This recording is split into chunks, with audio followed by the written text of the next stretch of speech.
I think a lot of people, as they are veering between being religious or questioning whether or not they are religious or how unreligious they are or how very religious they might want to be, I think they hear the word atheist and it has this connotation to it where you're basically a devil worshiper. And that's not the case at all. This podcast was sponsored by King James and the 12 Disciples. Just kidding.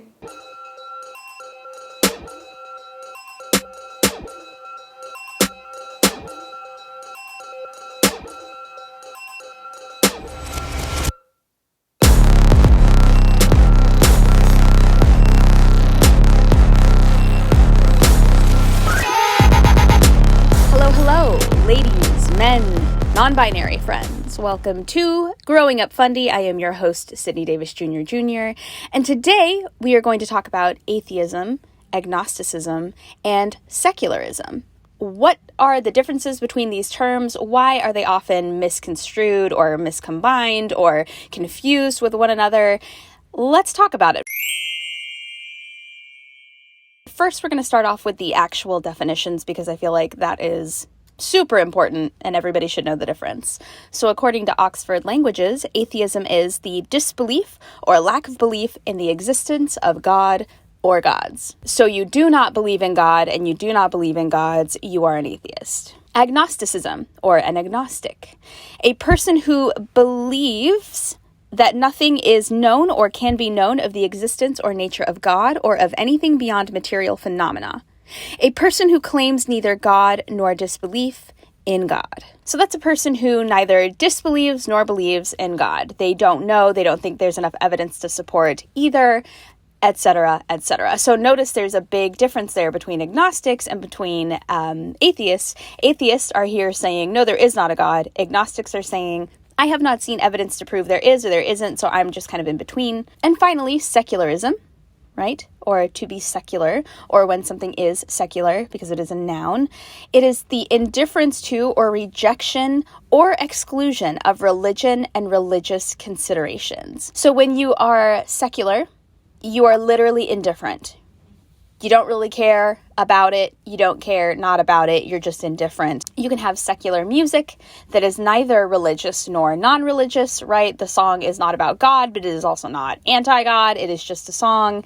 It is just out there. You can have secular television, secular movies, secular entertainment, secular people, secular ideas. And all that means is that it is neither for nor against. It is neither about nor about the antithesis of. It is entirely indifferent. Now, that might sound a lot like agnostic, but agnostic is a person who doesn't have enough evidence to support either belief. So there's atheists who say, no, there is not a God. It's a very definitive belief in that there is no God or gods.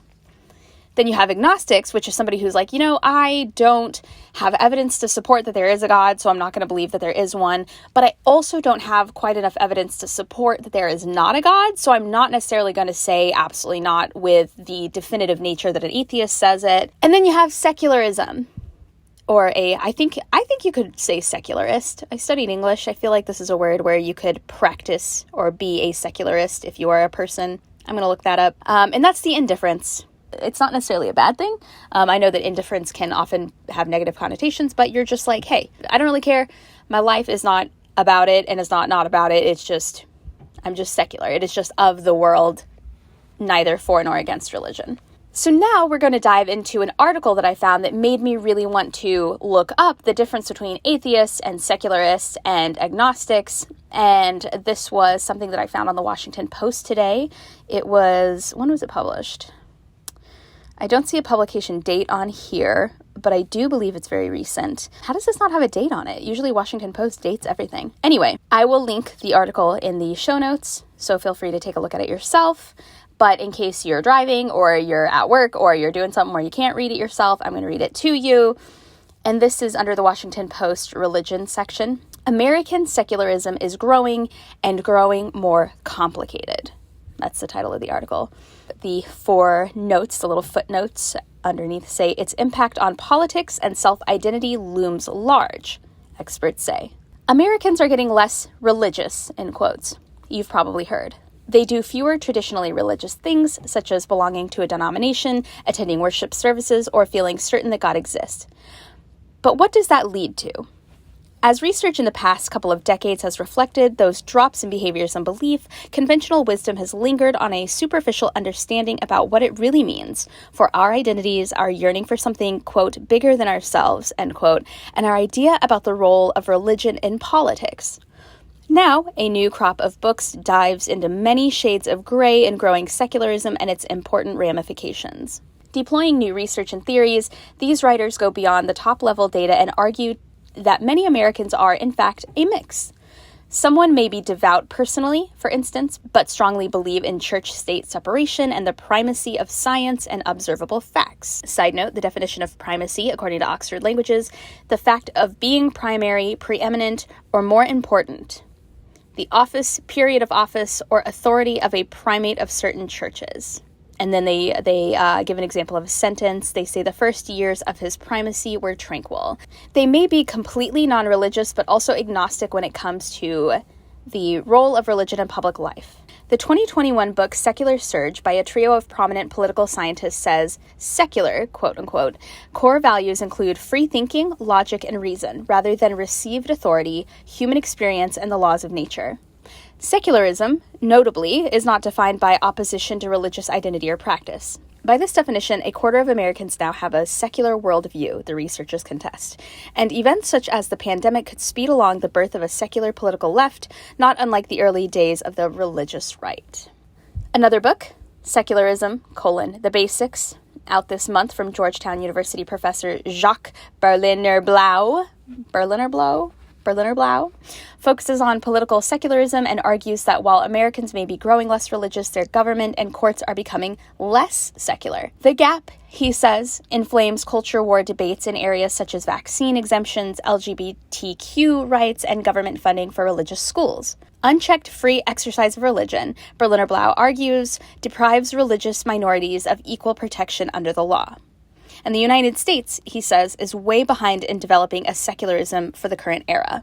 There has been no innovation in secular thought in 50 years. Few new policy ideas, Berliner-Blau says in an interview. There's no coherence, no leadership, no central movement. They can't articulate what they want to do. Berliner-Blau's book and others of late look at different parts of personal and public secularism, but they agree that the contemporary terminology is inadequate. Emma Kuntz-Wenner, religion editor for Publishers Weekly, said there is a bit of a boom happening on the topic. There are so many people who have left traditional religious structures but are still interested in the, quote, spiritual but not religious, unquote, genre, she said, that PW now does a regular feature on the topic of nuns, end quote, N-O-N-E-S, not nuns as in the Catholic nuns. Side note, that's from me, not from the article. Those Americans who tell pollsters they have no religion. That group has swelled from 16% of the country in 2007 to 29% today, according to Pew Research. Experts on secularism sometimes call this era the third wave for secularism. The early freethinkers were first, then the, quote, new atheists, end quote, such as Christopher Hitchens, Richard Dawkins, who were defined by their angry, direct criticism of religion. In Secular Surge, the authors say the existence of a now huge group of Americans who share secular values is potentially one of the biggest political forces of the near future. That group is becoming more organized around liberal priorities on climate change, environmental protection, immigration, and social welfare. Authors say this is a significant bloc within the Democratic Party, which could be powerful if organized well, and could also, depending on its approach, cause friction with the more religious, largely non-white segments of the party. The authors say a growing slice of Republican Party is also defined as secular, and also must be engaged. That's interesting. I wouldn't have guessed that. I feel like Republicans tend to very much identify with religion, and it is often Christianity.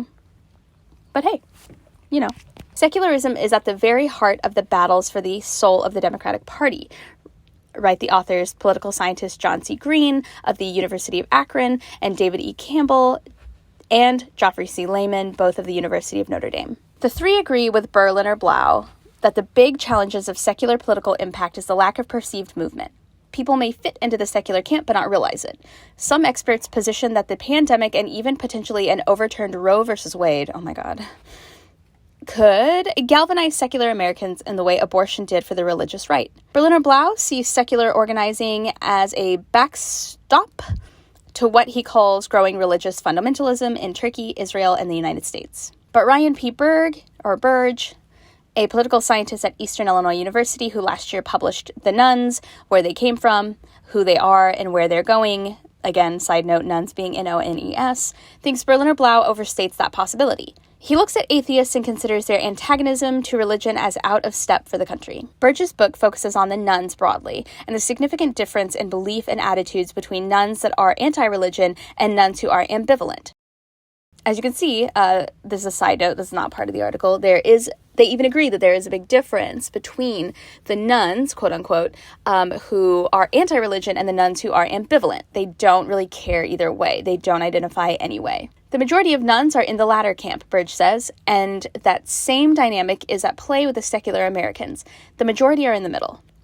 Now we're seeing religious polarization and political polarization lay on top of one another, Burge said. Religious polarization is just as real, but we don't think about it as much because no one is articulating it in a way that makes sense. That's the end of the article. And that last sentence, religious polarization is just as real, but we don't talk about it as much because no one has articulated it in a way that makes sense. That last sentence is what made me really want to distinguish the difference between atheism, agnosticism, and secularism, because I think he's right in that aspect, if I'm understanding this and kind of digesting this information correctly. I think people are not sure what they are.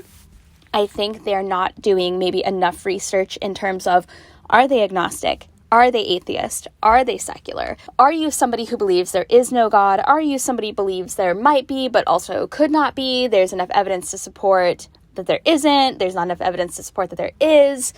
I don't really know. Or are you secular? Are you one of those people who say, I don't really care. It doesn't really impact me in any way, right? And I don't mean to say I don't really care as in lackadaisical, flippant, I don't care. I mean more like it does not impact me. It doesn't impact me in a way that takes up space in my brain, that lives rent-free in my mind. I'm not worried about it, right? I'm not concerned about it. It's not keeping me up at night. I just live my best life, do my thing, and I don't necessarily consider myself an atheist. I think a lot of people, as they are veering between being religious or questioning whether or not they are religious or how unreligious they are or how very religious they might want to be, I think they hear the word atheist and it has this connotation to it where you're basically a devil worshiper. I remember thinking that atheists were the same as devil worshipers, and that's not the case at all. That's not. And also I think atheism has a ferocity about it that is undeserved. I think when somebody is an atheist, a lot of times that word just seems a little harsh. It seems a little triggering. I hate to use that word, but honestly it is. And I think that what people don't know, what they don't understand, they fear. So these people out here who fear atheists and who fear atheism, they only do so because they think that someone who is anti-religion is dangerous to religion and religious people and is going to seek out emotional or physical or mental harm on those who are religious, or going to try and convince them to not be religious, which, as somebody who spends a lot of time with a lot of atheist people, that could not be further from the truth. They are good, kind people. They are usually very helpful, very friendly. They just don't identify with a religion. Same with agnostic people. I think it does a disservice to agnostic people to say that they are the same as atheist people when they are definitely not, especially when you consider the definition of the words at its core definition at that baseline level. Anyway, I thought this article was interesting. I thought in order to digest an article like this, it was very important that we go through the definitions. And I think that it was, as I was reading this article, I thought that it was very interesting that they said that not only is there a rise in secularism in the United States, but there is a rise between both Republican and Democratic secularism, which is honestly a shock to me.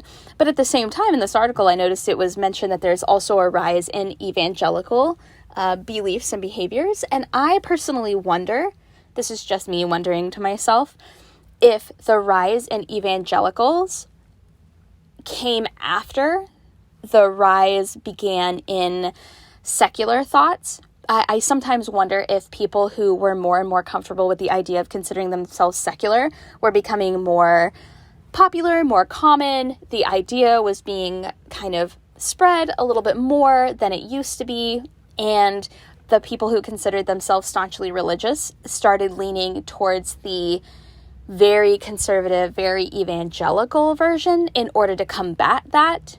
I find that historically you can see there's often a pattern where, especially in the United States, I don't know where you might be listening to this from, when there is a dramatic rise in a certain behavior or a certain belief, whether it's Democrat, whether it's Republican, whether it's liberal, whether it's conservative, whether it's anti-vax, whether it's pro-vax, whatever. It could be about animal rights. It could be about Civil War memorials. I've noticed whenever there's a giant spike in a polarizing belief system or activity or action or movement, there very quickly follows a dramatic spike in the antithesis belief. There very quickly appears to be the opposite side showing up in droves in order to, I feel like, protect their beliefs and protect their lifestyle and protect their what they consider to be maybe their lifestyle in order to combat those who are making the change in the alternate direction. And so I'm curious which came first. I'm curious. I would like to read the studies they talked about, for example, like the Pew Research study.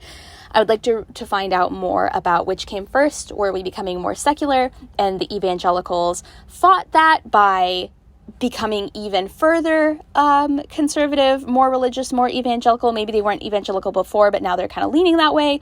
Or were the evangelicals leaning to a more conservative lifestyle and a more conservative belief system, and the secularists who didn't agree with them were the ones who decided to kind of come out in droves and kind of take a stance and make waves in that regard.